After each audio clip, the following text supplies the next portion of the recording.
E aí galera, beleza? Bom, vamos para o nosso novo desafio que agora são os asserts, né? Como vocês bem lembram, a gente não mexeu nele desde que a gente criou, então tá cheio de hard code ali que tá falhando, né? Então agora nosso desafio é fazer ele parar de falhar, passar a olhar os valores corretos que estão sendo gerados, né? E também saber lidar com a lista e com os objetos não obrigatórios. Isso aqui vai ser até mais fácil de lidar, mas com a lista a gente vai fazer uns paranauês também bacanas ali, que também não vai ser nenhum bicho de sete cabeças, beleza? Mas enfim, vamos sem enrolação, vamos colocar a mão na massa. Bom pessoal, antes da gente sair colocando a mão aqui e alterando, vou explicar um pouquinho, né, voltar alguns passos atrás, né, para a gente entender o que a gente precisa fazer. Tá? O que aconteceu aqui, né? A gente criou essa keyword lá atrás, no início do guia, né? Quando ele estava numa estrutura totalmente diferente, né? Onde a gente tinha sempre os mesmos valores sendo enviados e com isso a gente podia fazer os asserts sempre com os mesmos valores. Naquela época estava funcionando. Quando a gente começou a reestruturar, isso aqui passou a não corresponder mais com a realidade, né? Ele sempre, no caso, sempre parava aqui no primeiro assert, que é o total price, que já não era mais esse 60 aqui, já era um outro valor, né? E, de qualquer forma, se ele passasse por ele, ele ia parar em alguns outros, né? Tipo, ó, por exemplo, aqui no endereço, né? Porque a gente já tem cenários com endereço vazio. Então, essa forma como está aqui agora, com valores fixos, então resolve o nosso problema, né, lá no nosso cenário. Tá? Lembrando que a gente quer fazer com que essa keyword consiga fazer o mesmo papel da keyword de requisição, né? Então que ela seja uma única keyword que consiga resolver todos os problemas da minha suíte, tá bom? Então o que a gente vai precisar fazer é falar com ela, né? Mostrar para ela o que ela tem de dado para poder fazer as validações. Vamos dar outro passo atrás, lembrando que o JSON Placeholder, né, lembrando que é o sistema que a gente está usando aqui para fazer essa simulação de sistema de venda, ele responde aquilo que a gente envia para ele. Então a gente tem que passar para os asserts, o body da requisição. Né? Então ele tem já o response, show, né? Mas a gente tem que passar aqui para ele o body dessa requisição para ele ter dado para fazer as comparações, beleza? Para fazer isso, a gente poderia fazer de duas formas, ou aqui, né? E você já sabe como é que faz, né? Seria mais ou menos assim. Colocaria mais um retorno que influenciaria aqui na suíte, né? E passaria esse retorno aqui para dentro do assert. Ou a gente poderia, né, mudar o escopo da variável body, fazer ela deixar de ter um escopo local, onde ela só pode ser utilizada aqui dentro dessa keyword, dentro da keyword request push order, e passar a ser visível para todas as keywords que estão envolvidas no cenário de teste. Tá? Eu vou decidir dessa vez trocar o escopo. Tá? Porque a gente já viu aqui várias vezes já durante a construção dessas keywords aqui, como que funcionam os retornos, né? Mas a gente não viu ainda uma troca de escopo. Tá? Não é nenhum bicho de sete cabeças, que é bem fácil de fazer, mas eu quero fazer com vocês para vocês terem esse entendimento também. Beleza? Então, entendido isso, vamos ver como é que vai ficar. Galera, lembrando que lá na aula passada eu deixei lá um link, lá no conteúdos da aula passada, para uma publicação que eu falei sobre escopo de variável. Tá? Então, se você não leu ainda, dá uma pausa aqui, rapidona, vai lá, dá uma lida, é uma lida bem rápida, não é algo muito extenso, só para você ficar por dentro do que é escopo de variável. Tá? Apesar de a gente não falar nessa aula aqui de forma tão abrangente sobre o que é escopo de variável, é uma informação importante para você, né, entender um pouco sobre isso. Tá? Que faz bastante diferença na hora da gente começar a criar automações mais complexas, beleza? Dito isso, vamos para cá. A gente vai fazer essa alteração aqui na keyword request post order. E logo abaixo aqui da keyword user keyword body post order, que é o momento onde que essa variável é criada. Beleza? Então a gente pode fazer, tem 3 keywords que a gente pode usar, que é a set test variable, a set switch variable ou a set global variable. Bom, tá tudo explicado lá no conteúdo que eu falei para vocês, mas eu vou dar uma resumida aqui. Set test variable vai deixar essa variável disponível para o cenário que criou ela. Tá? Então ela vai criar, durante a execução, esse cenário vai criar essa variável. Quando o cenário terminar de ser executado, a variável morre, sai da memória. Tá? Na set switch variable, ela vai ser criada no momento que a switch começar a ser executada. Tá? No caso, nesse caso aqui específico, seria a switch de criação de pedido de venda. Quando essa switch começar a ser executada, né, ele vai criar, quando passar aqui, né, vai criar essa variável e ela vai ficar disponível até o momento que a switch terminar. Tá? Então, nesse caso, ela passaria aqui pelos esses 3 cenários, tá, com a variável alocada na memória ainda. Beleza? E a global, que é a maior, tá, ela vai estar disponível no momento da criação até todos os testes de todas as switches serem finalizadas. Tá bom? Então essa aqui é a mais abrangente, é a que deixa a variável mais tempo alocada na memória. Qual que eu vou usar aqui? Né? A mais restrita, tá? desses 3 aqui, que é a de teste. Tá bom? Porque quanto maior a abrangência, né, quanto maior o escopo de uma variável, mais risco a gente tem de fazer alguma alteração em algum dado sensível que a gente não deveria mexer. Tá? Então sempre optem para fazer essas trocas de escopo para um escopo logo do nível logo acima, né? Para você não ter risco de fazer nenhuma besteira sem querer. Tá? E variáveis globais também, mesma coisa, né? Tente evitar o uso de variáveis globais porque nem sempre é bom. Tá? A ficar disponível em qualquer lugar, mas sempre dá uns probleminhas. Beleza? Então vamos lá, para fazer a troca de escopo, aqui ela já está sendo criada como local, né? Tá só disponível aqui dentro. A gente só precisa dizer para ela aqui qual é o nome. O nome da variável é a body.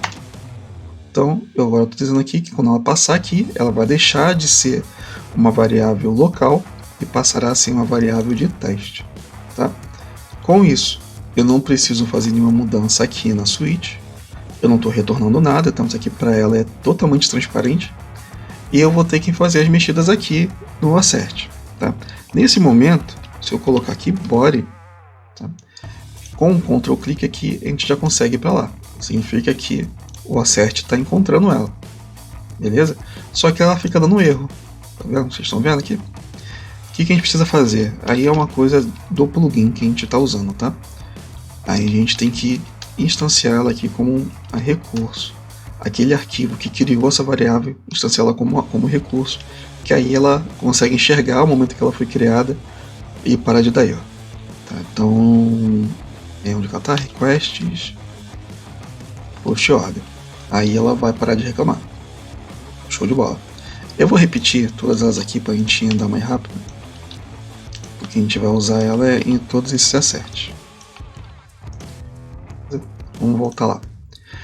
Bom, agora que a gente já tem ela com o escopo certo, a gente só precisa agora fazer as comparações. Só que, antes disso, a gente está vendo aqui no response, a gente sempre faz aquela troca para JSON para sair de um objeto de resposta, né, e passar a ser um JSON de fato.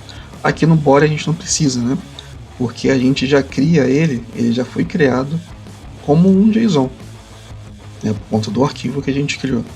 Tá? Então a gente não precisa, né, fazer o JSON aqui, né, usar a função JSON aqui. A única coisa que a gente precisa fazer agora é colocar aqui os campos que a gente quer validar, que serão os mesmos do response. Né? Lembrando, né, só para ser chato, mas só relembrando que o JSON placeholder ele responde aquilo que a gente manda para ele. Então esse é o nosso requisito aqui para o assert, né? Garantir que aquilo que a gente enviou também está sendo recebido da forma corretinha. Beleza? Então é somente a gente igualar os campos. Tá? Aqui os de endereço, cidade, zip code. Beleza. Dessa forma aqui, acho que vai. Então vamos lá. Vamos executar. Opa! Vai passar tudo, né? Porque tá sem os asserts. Então vamos colocar os asserts de volta para o jogo. Eu esqueci desse pequeno detalhe. Vamos colocar de volta os asserts. E vamos executar todo mundo. Pra cá. Executar. Passou o primeiro, passou o segundo, passou o terceiro. Mentira, não passou o terceiro não, porque o terceiro não tá com a tag. Eu vou tirar essas tags daqui.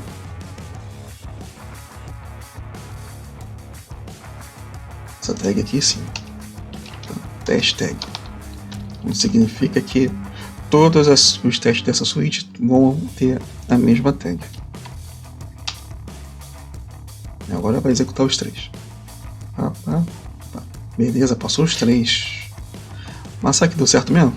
Vamos ver. Vamos lá acessar o log para ver como é que ficou essa brincadeirinha aqui. Vamos atualizar. Vou aumentar um pouquinho isso aqui. Dá um zoom. Show. Vamos aqui na primeira switch. Ele passou por todos, né? Então a gente tem aqui como requisição. Cadê aqui a requisição aqui? Então a gente tem todos esses dados aqui para serem validados, certo? E ele passou por todos eles e falou: ó, tá certo, passei por todo mundo aqui, tá tudo show. Passei pelo item e tá ok. Beleza? Beleza. Vamos ver o segundo. O segundo cenário era o cenário sem endereço. Uma coisa, vamos entrar aqui no post. O post eu tenho os shipping address sem endereço, porque a gente enviou sem endereço. E ele falou a mesma coisa, né? Opa, passei por eles e tá tudo ok, tá tudo show. Quando tá ok, ele não mostra nada, né? Só fala, confia, tá verde. Então, tá ok. Passou aqui pelo endereço também, ele viu que os dois estão vazios e tá ok. Vamos ver agora o último cenário, que é um cenário com mais de um item. Vamos ver a requisição. Opa. Que ele gerou com 3, né, que foi da forma como te deixou na última aula. Tá? E na hora de fazer a requisição, a gente tem um problema. Né? Por quê? Qual é o problema? Ele só validou o item do índice 0. Tá? Que é esse item aqui. Tá? Aqui por consequência, né? Coincidência ou não, né? É o primeiro item também da requisição. Então ele passou por ela e falou assim: opa, tá aqui, tá ok. Então tá funcionando. Tá? Mas os outros, ó, eu passei batido, não sei nem o que é. Tá? Mas como você não me falou para validar, não tá ok. Tá? Então sempre tem, isso que eu tô falando brincando, mas é bastante sério. Tá? Se você não falar de forma correta para o seu assert aquilo que ele tem que validar, ele não vai validar, né? Ele simplesmente vai deixar passar. Fala, opa, tem um negócio aqui diferente, mas você não falou para olhar, então tá show. Né? Pode ser que esteja certo, pode ser que esteja errado, mas você não pediu para olhar, então não vou olhar. Né? Bom, brincadeiras à parte, o que a gente tem que fazer agora? A mesma coisa que a gente fez lá com a keyword de requisição. Tá? A gente tem que fazer com que nosso assert entenda que, opa, cara, eu tenho mais de um item para validar. Tá? Como é que eu poderia fazer isso aqui? Pô, Vinícius, eu posso simplesmente chegar aqui e botar mais índice aqui. Simples. Eu tenho 3, né? Então vamos botar aqui mais índices aqui. Então eu posso botar 1 e posso botar o 2. Então tem uns 3 índices aqui agora, tá show. Só que quando eu executar dessa forma, os dois cenários que tem um item só vão falhar, porque eles não vão encontrar. Mas ele falhou para todo mundo, né? Ele falhou todos. De qualquer forma, os cenários que tem um item só, eles não vão encontrar os outros índices, né? Porque eles não existem, tá? Então essa aqui não é a melhor forma de se abordar listas também dentro de Assert, beleza? Então vamos começar a dar aquela repaginada. Não vai ser tão bruta como foi na criação do request, vai ser algo bem mais simples. Mas vai ser legal também para vocês darem uma olhada para ver como é que se faz. Bom, para resolver esse problema aqui da lista, né, de novo, vamos usar um for. Tá? Da primeira vez a gente usou o for in zip, né, que fazia um for in lot em várias listas ao mesmo tempo. Tá? Nesse caso aqui específico, eu quero usar um outro exemplo de for, tá? Que é um for mais simples do que o in lot, que é o for in range, tá? Que é o simplão. Tá bom? Então, para isso a gente vai fazer aqui for, vamos botar escrever for e o próprio autocomplete vai trazer aqui para a gente o for in range. Beleza? Ele vai pedir para a gente um start, né? A gente sempre começa do zero. Vai pedir um end, e esses steps aqui a gente pode tirar, que seria se ele iria pular alguma interação. Tá? Mas nesse caso aqui não é interessante para a gente não precisa. A gente vai trazer todo esse bloco aqui da lista para dentro do for. Deixa eu adiantar bonitinho. E esse end aqui vai ser o que? Vai ser o tamanho da lista. Tá? Então, vamos fazer vamos descobrir o tamanho dessa lista. Tá? Para isso, deixa eu tirar isso aqui. Para isso, a gente vai usar a keyword chamada getLength. E a gente vai passar uma lista para ela. Tá? A gente pode passar tanto do response como a do body. Mas, como o nosso requisito diz que a gente tem que garantir que a resposta é igual ao que enviamos, né? Então a gente precisa do tamanho do body. Tá? Então, vou mandar aqui body e vamos pegar aqui o tamanho ó, onde que está a lista, né? Vou mostrar para ele onde está a lista. Está dentro de order e é o itens. Então essa aqui é a lista que a gente precisa ver o tamanho, certo? E eu vou armazenar essa informação dentro de itens length. Show de bola. E essa variável vai ser o meu end. Esse zero aqui, tá, só vocês entenderem, é para mostrar para ele onde a gente começa. Mas se a gente não passar o zero para ele, ele já entende que a gente precisa começar do zero. Tá? Então, sei lá, por exemplo, se a gente quisesse começar do 2, ele começaria a contar do 2. No seu caso aqui, a gente quer que ele comece do zero. Tá? Então a gente não precisa passar. Tá bom? Essa contagem aqui também, o que vai acontecer? Ele vai fazer 0, 1, 2, certo? Então ele vai interar nessas três. Ele vai fazer essa interação no 0, depois vai para o 1, depois vai para o 2. Show de bola. Tá? E esses índices vão ficar dentro de counter. Eu não gosto desse nome de variável que o robot dá, e eu sempre troco para index. Me fica melhor. Tá? Beleza, a gente pode pegar esse index e trocar aqui no caminho aqui dos campos do JSON que a gente está validando, tanto do response quanto do body. Tá? Isso aqui já resolve nossa vida. Tá? Por quê? Esse aqui já resolve porque o sentence, né, que ele está retornando para a gente na mesma ordem que a gente está enviando para eles. Tá? Então essa aqui é uma abordagem. Depois eu vou mostrar outra abordagem, que aí acho que faz mais sentido até para um projeto maior, que é a gente pesquisando o item, certo? E fazendo a validação item a item, não índice a índice. Mas eu quis mostrar isso aqui para vocês, que também é uma abordagem válida. Tá? Vamos começar por isso aqui. Então vamos executar.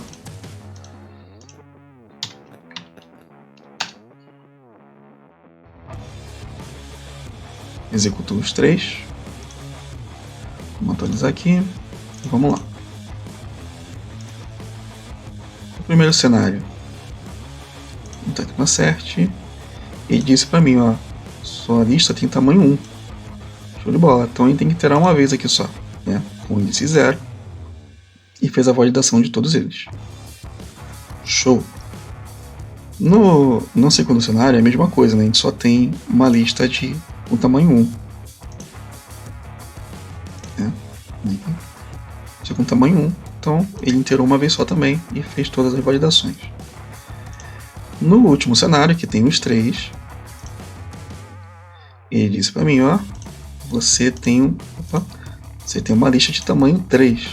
Tem 3 índices lá dentro. Então ele vai iterar para mim 3 vezes. Tá? E vai fazer a validação corretamente em todos os itens da minha lista. Tá? Essa aqui é uma abordagem válida, uma abordagem que funciona. Mas, como disse, né, para usar essa abordagem aqui, você tem que ter certeza absoluta, né, que a sua aplicação está retornando para você informações da mesma ordem, né, que você passou, ou da ordem que você sabe, na ordem que você sabe que ele vai responder, né? E sabe qual o índice certinho e tal. É válido, mas aqui está muito passível a falha, tá? Então você pode falhar várias vezes por divergência de valores de dados no mesmo índice, né? Eu poderia ter aqui, por exemplo, o product A que está no 0 no body, mas por algum motivo, na ordenação lá no back-end, o product A ser o índice 2. E quando fosse fazer a validação, ia falhar. Tá? Então eu vou mostrar uma outra abordagem para vocês, tá? Que aí essa eu considero a mais segura, tá? Que aí eu vou pesquisar o item certinho e vou validar em cima daquele item e não em cima mais de um índice. Beleza? Então bora lá. Bom, pessoal, para a gente resolver o problema do item aqui agora nos asserts, na lista de itens, a gente precisa primeiro informar para a nossa user keyword quais são os itens que a gente quer validar. Tá? Ele não tem a menor ideia de quem é, né? Não sabe quais são esses itens até a execução começar. Tá? Tem várias formas de a gente fazer isso. Tá? Mais simples, outras mais complexas.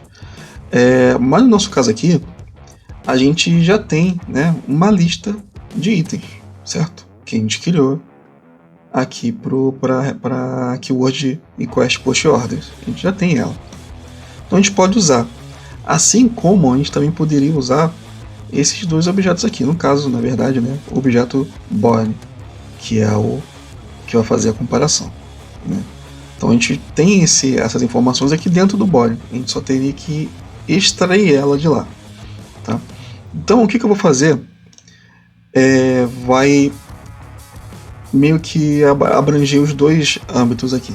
Tá? A gente vai trazer essa lista como argumento aqui para dentro dos asserts, tá? E vai usar JSON Path para falar aqui com o for, né, quais são os itens que ele tem que validar. Tá bom? Ele vai ter que continuar iterando, a gente não vai usar mais o for em range, ele vai ter que continuar iterando, mas em cima de um item. Tá? E a gente vai usar o JSON Path para informar para ele qual item que ele tem que validar e em qual objeto objeto JSON que ele vai ter que validar. Tá? Essa mesma abordagem aqui do JSON Path poderia ser utilizada, por exemplo, para pegar a lista de itens. Eu vou mostrar aqui para vocês. Tá? Mas aqui, para simplificar as coisas, até para não escrever muito também, e a gente já tem um dado ali disponível, tá? Eu vou fazer essas duas abordagens, beleza? Então vamos lá para ver como é que vai ficar isso daqui. Bom, vamos criar aqui um novo argumento. Vamos chamar ele aqui de products, no plural. Show de bola. Isso vai impactar, né, aqui nos asserts que estão aqui na suíte. E vamos chamá-los para cá.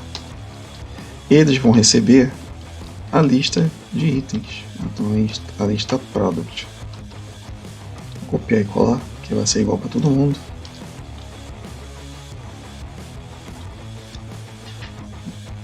Tá, então neste momento aqui específico, tá, a nossa keyword ela já conhece, ela já sabe, né, da existência dos itens que serão feitos a validação. Agora, a gente precisa usar a JSON Library, né, para poder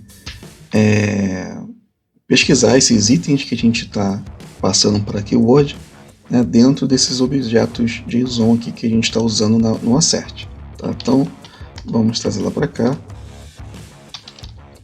a JSON Library. Tá? Esse getLength aqui a gente não vai mais usar ele, porque a gente vai usar um outro for. Tá? A gente vai usar o... Deixa eu trazer ele aqui para cima logo. A gente vai usar o for in.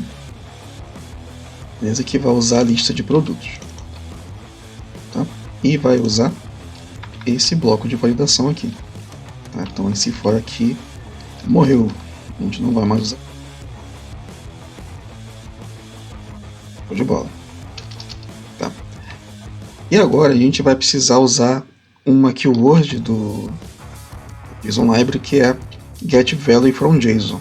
Tá? O que ela vai fazer? Ela vai acessar um objeto JSON e por meio de um JSON Path ela vai pegar alguma coisa e armazenar dentro de uma variável. Tá? Então se ela vai de uma variável, então a gente tem que colocar aqui também um retorno, né? Uma variável de retorno. Então a gente pode chamá-la aqui de body items, que vai ser aqui esse objeto JSON aqui.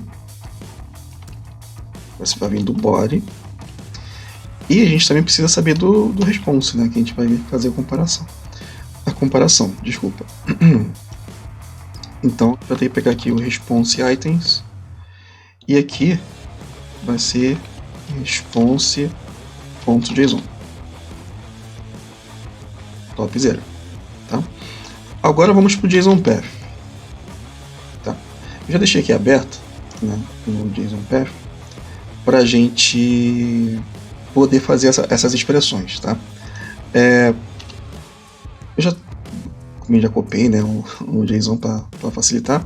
Tá? O JSON que a gente vai trabalhar é esse aqui, que você já bem conhece, que é o que retornou ali da API. Beleza? O que a gente quer agora? Tá? A gente quer entrar dentro desse JSON, né? Entrar no JSON. Vamos entrar no JSON e procurar, né, por um produto. E quando encontrar esse produto, trazer o dicionário onde ele está incluso. Tá? Aí com isso a gente vai poder fazer aqui no assert, tá? A gente vai mudar esses objetos que estão sendo usados para validação, né, para usar o que vai retornar daqui. Tá? Aqui ele vai basicamente retornar uma lista com esse dicionário. Tá bom?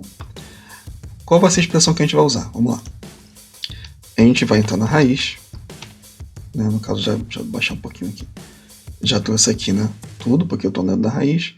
Vou entrar em order e item. Tá? Então ele já me trouxe tudo que tem dentro de itens. Só que eu quero pesquisar, né, o produto que eu falei para vocês. Né? Então eu vou entrar na lista,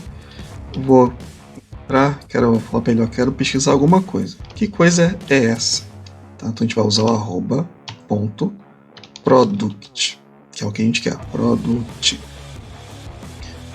Então eu trouxe aqui todos os produtos, né, todos os dicionários que tem a palavra, que tem o objeto product ali. Tá? Só que eu não quero só isso, né? Eu quero falar para ele que eu quero o cara, por exemplo, que tenha o product A. Tá? Então ele vai me trazer aqui só o product A. Beleza? Se eu quisesse, como eu falei antes, né, fazer uma lista de itens por aqui, tá? Seria simples também. Tá? Com a lista aqui em mãos, só diria para ele que eu quero, retorna para mim só os produtos, só o product. Então eu faria uma lista de itens igualzinho, né, a lista que a gente tem aqui. Tá bom? Vamos voltar para cá. Então como a gente já fez isso, a gente não precisa dessa expressão, mas se a gente não quisesse usar, né, que a gente criou e colocar como argumento, a gente poderia fazer a extração de dentro do body, né, usando essa expressão aqui. tá? Mas como a gente não quer usar essa expressão, porque a gente já tem a lista, não faz sentido a gente fazer de novo, reinventar a roda, né? Vamos usar só para encontrar o objeto JSON de um item específico, beleza? Então esse aqui vai ser o nosso JSON Path. Vamos voltar lá no assert, cadê aqui? E vai ser igual para os dois, né? Porque a gente já tem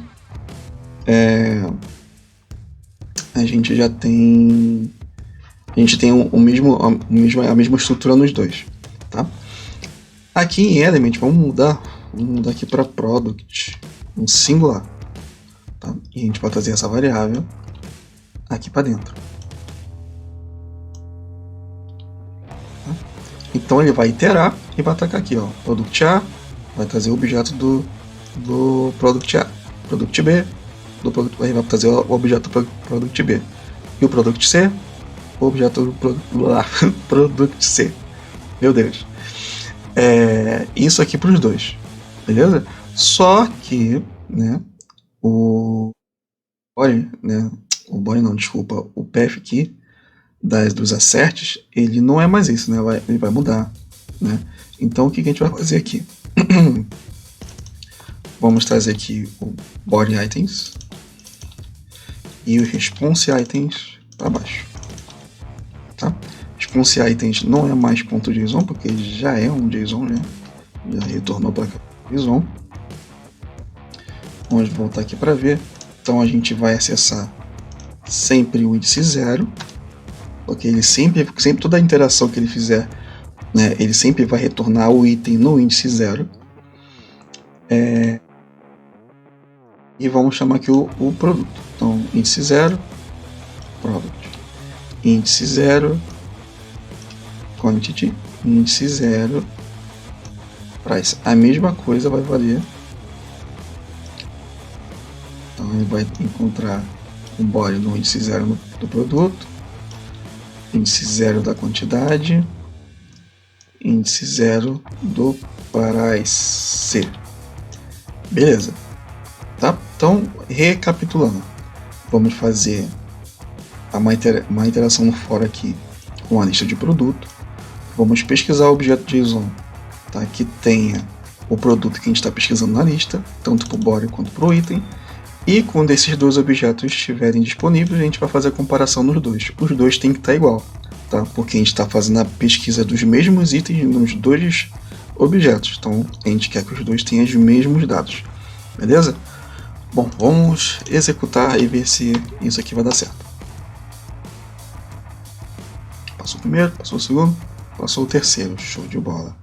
Vamos agora lá no log e ver como é que vai ficar isso aqui.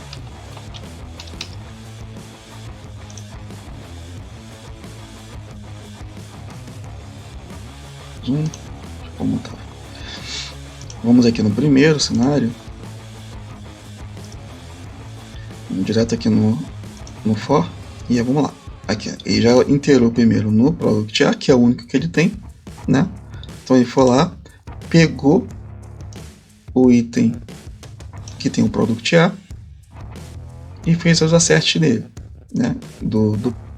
Quanto do response, né? Pegou os mesmos dados, viu que os dois têm os mesmos dados, falou show de bola. Então tá tudo certinho quando fez os asserts. No que tem mais de um item, a mesma coisa, né? Então ele vai iterar nos 3 itens que ele tem, Product A, aí ele vai pegar tudo que tem no Product A, fez os asserts, depois pegou tudo que tem no Product B, cadê, menino? Aqui, Product B, do body do response, e fez os asserts, Product C, pegou tudo que tem no body do response, referente ao Product C, e fez os asserts, tá? E com isso se tornou uma validação muito mais segura, né, do que a gente fazer baseado tá? Porque ali a gente corria o risco, como eu falei antes, né, o risco de os dois objetos estarem ordenados de forma diferente. Aqui não, aqui a gente já limou botou esse risco de lado, a gente não tem mais esse risco, a gente está pegando os itens do mesmo os itens dos mesmos valores e comparando um com o outro, Tá? Então a gente não tem mais o risco de ordenação, né, de listas que o índice traria para a gente. Beleza? Bom, galera, finalizamos essa aula, né? Foi bem mais curta do que as outras, e a gente conseguiu aqui passar por algumas abordagens para criar esses asserts, né? E também algumas abordagens ali para conseguir fazer a validação da nossa lista de itens, beleza? Então, com isso aqui, tá? Sem as outras aulas que nós vamos seguir, se você parar aqui, você já consegue já começar a criar seus testes de API de uma forma bem legal, bem robusta, tá? Nas próximas aulas, a gente agora vai fazer com que esse assert aqui também consiga lidar com outros status code, né? Por exemplo, caso a gente queira fazer uma validação de fluxo de exceção e queira que ele mesmo também valide um status code diferente de 201, no nosso caso aqui, né, que está vindo 201. Tá? Como é que a gente faria? Né? E além das outras coisas que ficaram pendentes, né? Como o arquivo de variável, as seções que a gente não criou ainda, né? E outras coisas. Mas até aqui, né, se você parou aqui, né, chegou até aqui, você já consegue já implementar os seus testes com o Robot Framework na sua empresa, tá? Da forma que está aqui, né? Não lá do início do curso, né? Da forma como está aqui, da mais estruturada. Beleza?